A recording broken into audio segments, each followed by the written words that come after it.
Welcome to another episode of Paricharcha unplugged. आज हमारे साथ एक खास मेहमान है जो स्पेसिफिकली इस शो के लिए लुधियाना से आई हैं। मीनाक्षी गाबा जी, वो एक पोएट हैं, एक ऑथर हैं और एक वोरेशियस रीडर हैं। Meenakshi ji, welcome to the show. Thank you so much. अच्छा, हम हमेशा अपने हर गेस्ट से एक क्वेश्चन शुरू में पूछते हैं जो करीब करीब कॉमन होता है।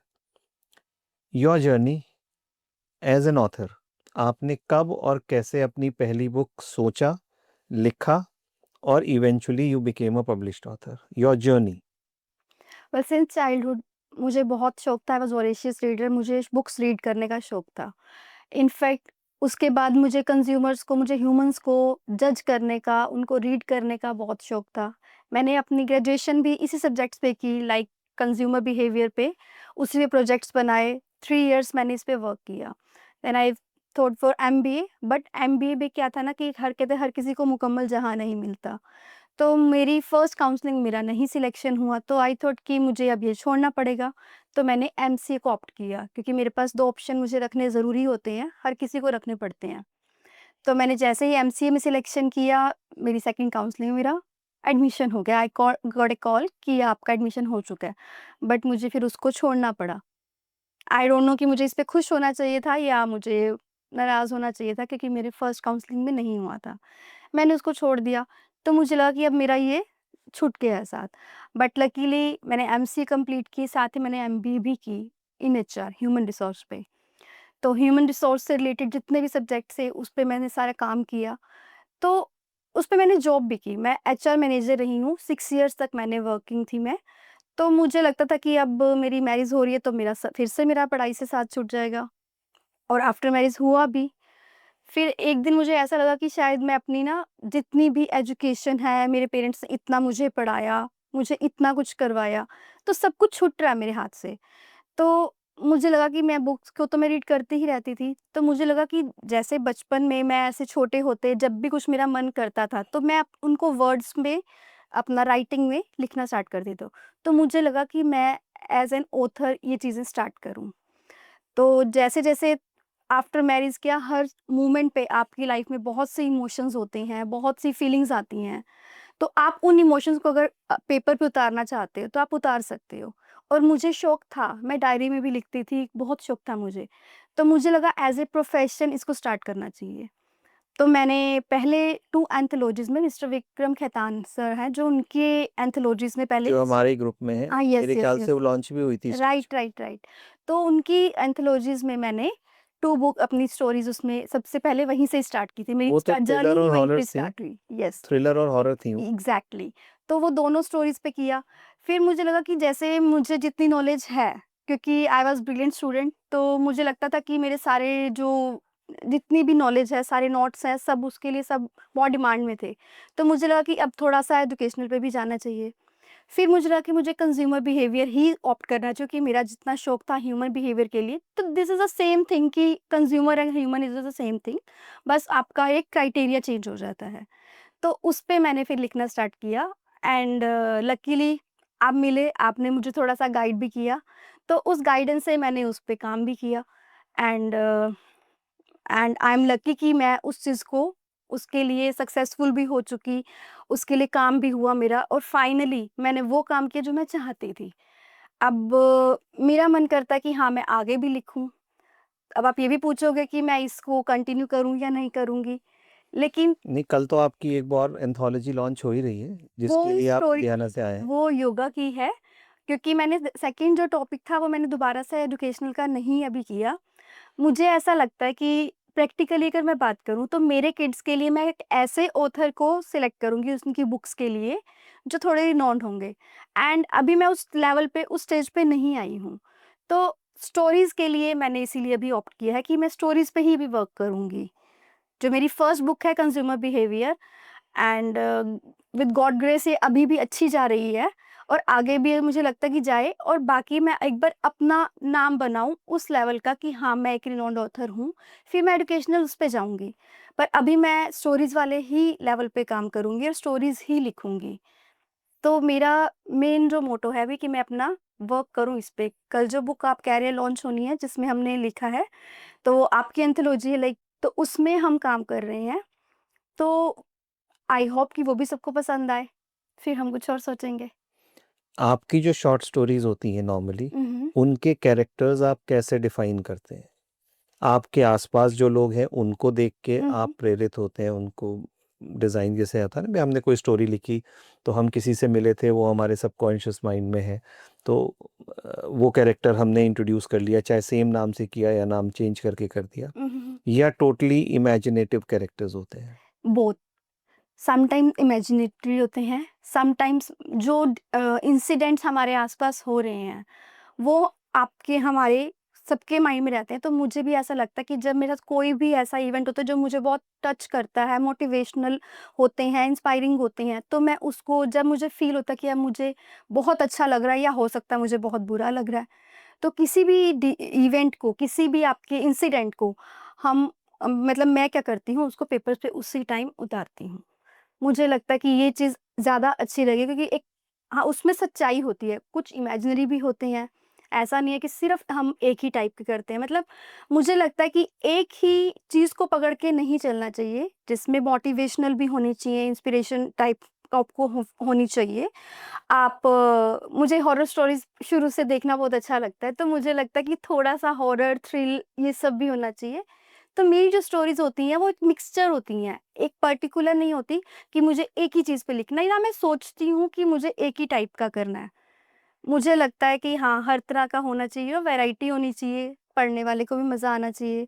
कुछ ऐसा तो कि हाँ, कोई कहे कि हाँ, कुछ मज़ा आ रहा है। Book it's not like that कि सिंपल होनी चाहिए।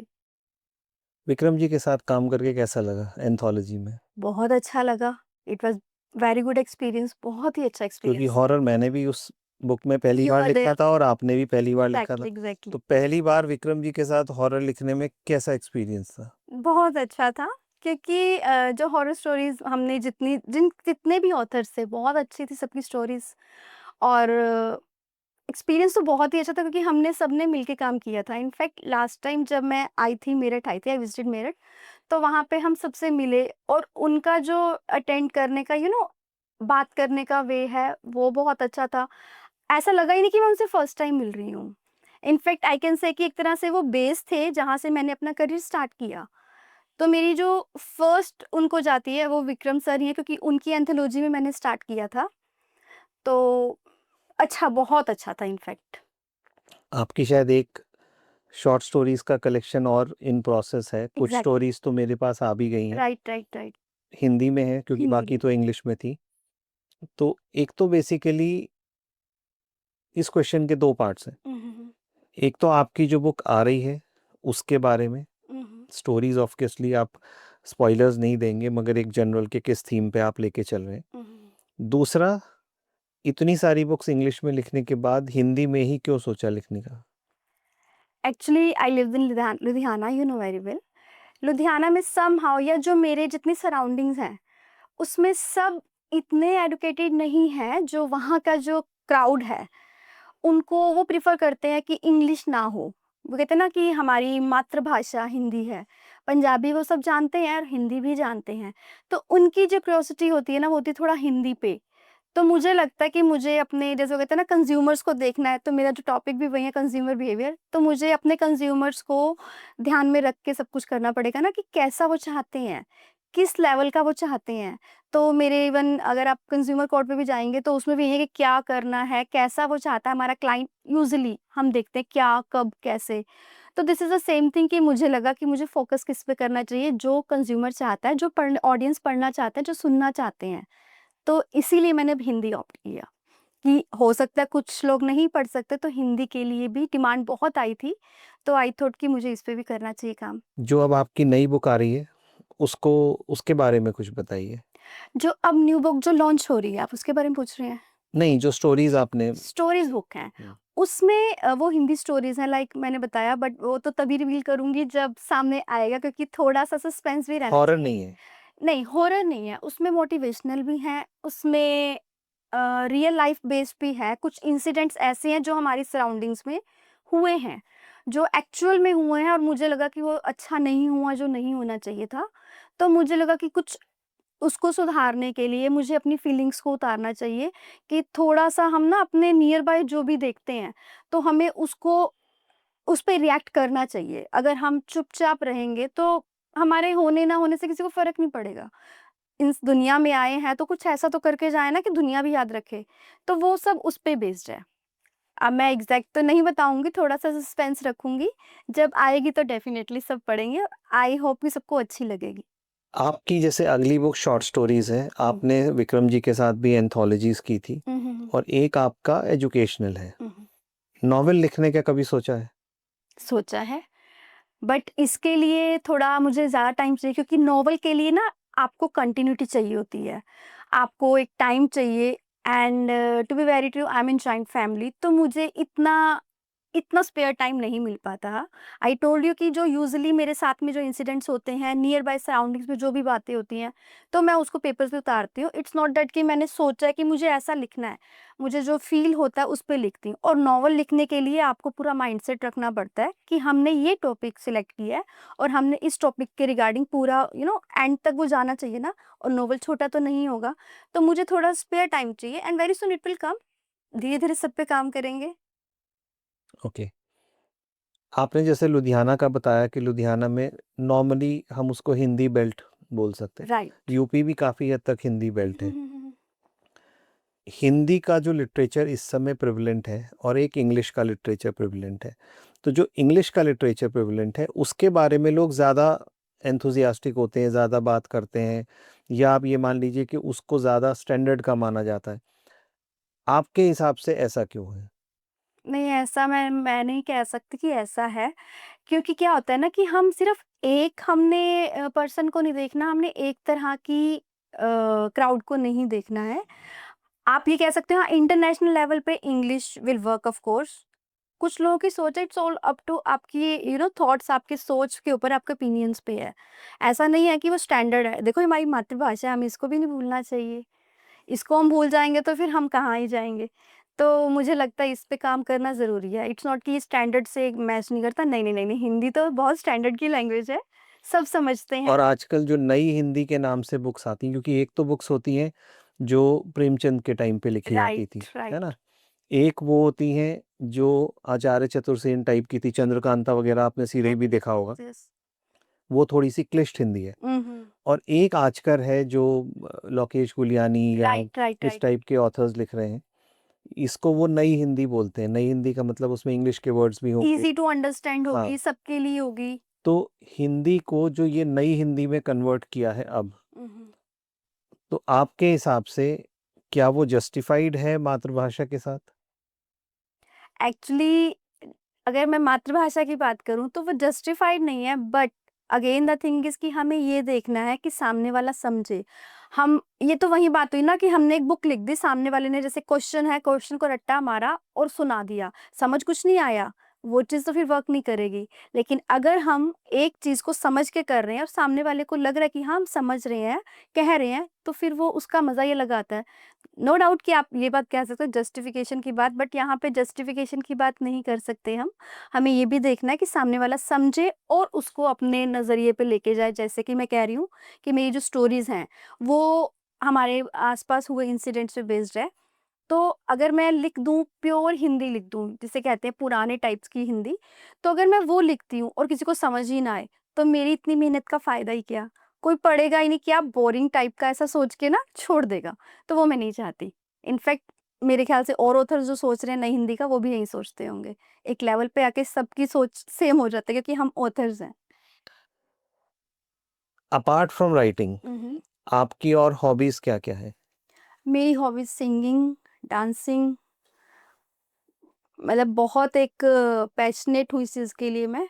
इनफैक्ट मैंने स्टेट लेवल पे मैं चैंपियन रही हूँ सिंगिंग में भी, डांसिंग में भी रही हूँ और हॉबी मेरी एक्चुअली एक्स्ट्रा करिकुलर एक्टिविटीज़ मुझे करते रहना अच्छा लगता है। इनफैक्ट 2019 में मिसेस नॉर्थ इंडिया में I participated and got 2 awards for one most talented person and for beautiful hairs.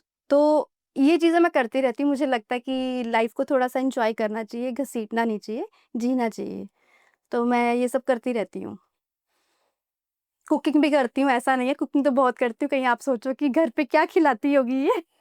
तो नहीं, कुकिंग में भी टच वुड ऊपर वाले की मेहर है, ऐसा कुछ नहीं है। तो हम आपकी हॉबीज़ की बात कर रहे थे। आपने शायद एक बार ये भी ज़िक्र किया था कि आप पोएट्री करती हैं और बचपन से कर रही हैं। तो पोएट्री आपने कब और कैसे शुरू किया? पोएट्री मैं जब छोटी थी तो मुझे हमारे स्कूल में यूजुअली कॉम्पिटिशन्स होते थे कि कुछ भी लिखो, तो मुझे आइडोली कि मुझे सिंगिंग एंड डांसिंग का शौक है, तो मुझे म्यूज़िक से आई एम म्यूज़िक लवर, मुझे म्यूज़िक से बहुत प्यार है, तो मैं कुछ ना कुछ ना लिखती रहती थी। जैसे मुझे वही मैं बता रही हूँ इमोशंस मेरे शुरू से ये चीज़ रहा है कि मैं अपने इमोशंस को पेपर्स पे उतारती हूँ, तो मैं उसके बारे में थोड़ा बहुत लिखती थी।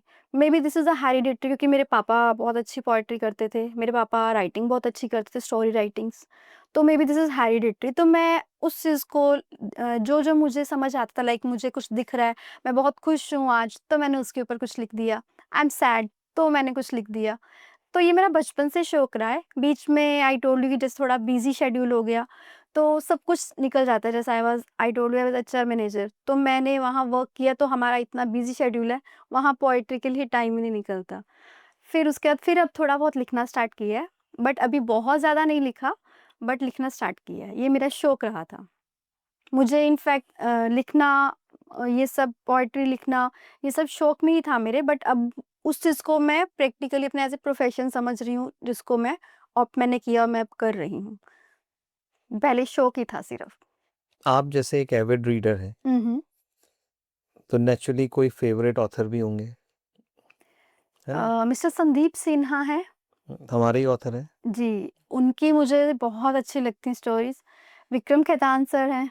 वो भगवद गीता पे लिखते हैं। वो भगवद गीता पे भी लिखते हैं, उनकी भी और भी स्टोरीज़ हैं, लाइक वो भी हॉरर पे भी करते हैं। उनकी बहुत सारी स्टोरीज़ हैं जो मुझे बहुत अच्छी लगती हैं। इनफैक्ट जो हमने एंथोलॉजी में जो उनकी फर्स्ट स्टोरी थी, मुझे तो पहले टू बी वेरी ट्रू उनके बारे में इतना नहीं मालूम था। बट जब कहते हैं ना कि एक तरह से हम किसी के टच में आते हैं, तो हमें पता लगता है कि कौन-कौन और हमारे नियर बाय और कितनी अच्छी चीज़ें हैं। तो उनमें से Sandeep sir and Vikram Ketan sir. चलो ये वीडियो उन तक पहुँच जाएगा कि आप उनके फ़ैन हैं। बिल्कुल, बिल्कुल, बिल्कुल। सिंगिंग आपने बताया कि एक आपकी मेन हॉबी है, आप एक म्यूज़िक लवर हैं। बहुत। तो नेचुरली आप गाना भी गाती हैं। तो आप सुनाना चाहेंगी कुछ? ओके, मैं एक ऐसा ये नहीं, सॉन्ग मना भी कर दिए तब भी हम कहते सुनाती। ये सॉन्ग मेरे से बहुत टचिंग सॉन्ग है। इस सॉन्ग के लिए आई एम जस्ट क्रेज़ी। बहुत इमोशनल सॉन्ग है मेरे लिए, पर आई लव दिस सॉन्ग। बहुत से सॉन्ग्स हैं, सॉन्ग तो मैं सबको ही प प्यार पसंद करती हूँ। This is the best song, I love it. वो उसकी मैं 2 लाइनें सुनाना चाहूँगी। किससे पूछूँ है ऐसा क्यों बेज़ुबां सा वक़्त भी यहाँ है, खुशी के पल कहाँ ढूँढूँ बेनिशां सा वक़्त भी यहाँ है।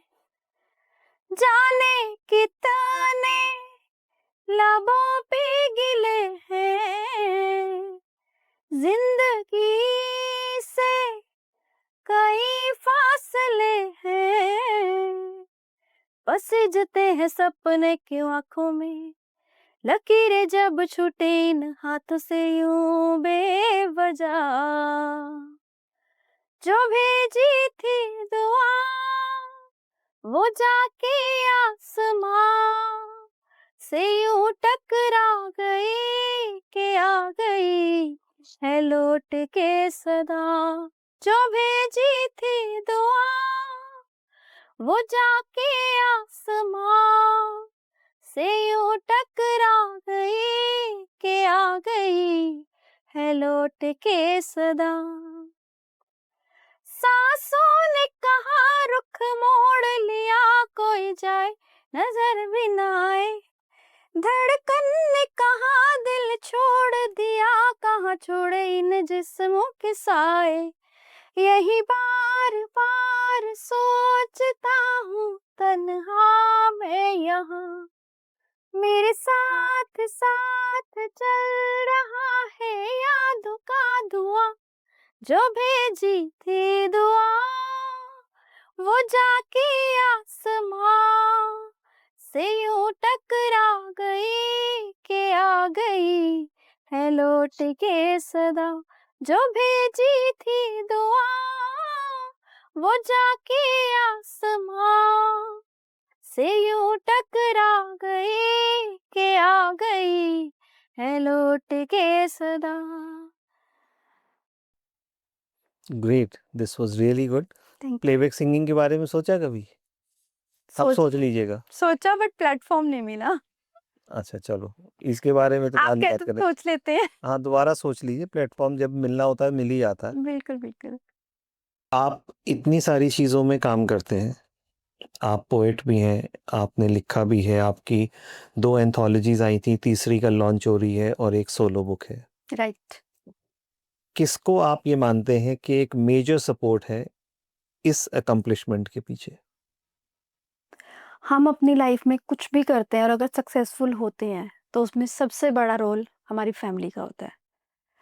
सबसे ऊपर जो फैमिली से ऊपर है वो है गॉड्स ग्रेस, उनकी ब्लेसिंग्स, एंड आई बिलीव कि Mata Rani is always with me. तो सबसे पहले उनको ही थैंक यू, उन्हीं की हेल्प है। सेकेंडली आपकी फैमिली की है, क्योंकि अगर वो आपको सपोर्ट नहीं करेंगे, आपको स्पेस नहीं देंगे, आपको किसी भी चीज़ के लिए अलो नहीं करेंगे, तो आप आगे बढ़ ही नहीं सकते हो। मेरे लिए सबसे बड़ी सपोर्ट माता रानी के बाद मेरी फैमिली की, और उसके बाद हमारे सराउंडिंग्स में, like if I talk about मेरी इस जर्नी में, तो मुझे सबसे पहले आप मिले थे। तन्मय सर, आपने ही मुझे सपोर्ट किया था उस टाइम पे। आपने मुझे, मतलब आप एक पब्लिशर या एडिटर तो एक अलग चीज़ है, मेरे लिए एक मेंटर हैं आप, जिन्होंने मुझे बताया कि हाँ, हम ये भी कर सकते हैं। अगर वो चीज़ सही गाइडलाइन नहीं मिलती आपको, तो आप वो काम कर ही नहीं पाते। तो मुझे गाइडलाइन की ज़रूरत थी। देखो, ये गॉड गिफ्टेड होता है, कुछ भी आपके अंदर टैलेंट होता है, दैट इज़ गॉड गिफ्टेड।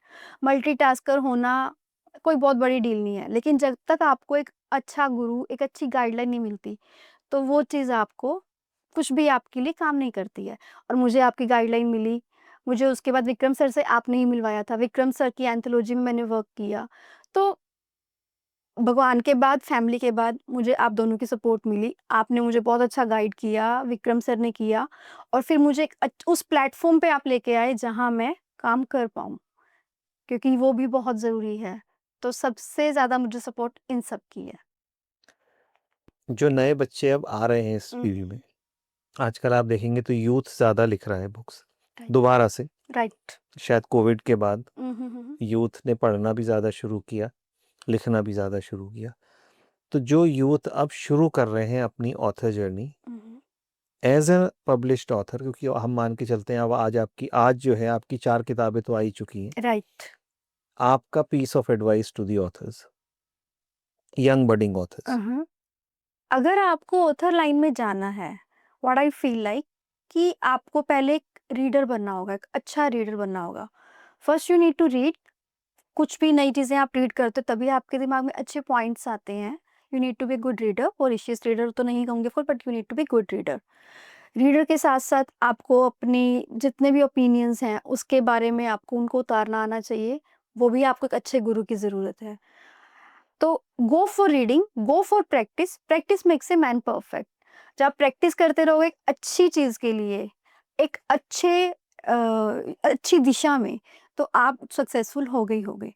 तो अगर आपको ऑथर लाइन में जाना है तो आपको पहले रीडर बनना होगा, फिर आपको प्रैक्टिस करनी होगी। डेली राइट कीजिए, डेली लिखिए कुछ ना कुछ, 1 पेज, 2 पेज, जितना टाइम मिलता है, कुछ-कुछ लिखना स्टार्ट कीजिए। अपनी फीलिंग्स को उतारिए पेपर पे, और उसके बाद आपको लगेगा कि हाँ, हम कुछ कर सकते हैं।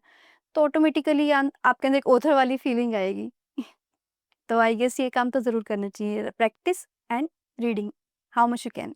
चलिए, it was nice talking to you. Thank you, same here. अब आपकी जब हिंदी वाली सोलो बुक आएगी, तो होपफुली जब आप दोबारा लॉन्च पर आएंगे तो हम फिर आपको इस प्रोग्राम में बुलाएंगे और तब हम उन स्टोरीज़ के बारे में और डिटेल में चर्चा करेंगे। अभी फ़िलहाल कल आपकी बुक लॉन्च हो रही है, उसके लिए बहुत ज़्यादा बधाई। Thank you so much. और यहाँ आप आए, इसके लिए we are highly honoured thank and you. Thank you for being on this. I am honoured. Thank you so much. Thank you for calling me. Thank you for being here. Thank you thank so you. Much. Okay.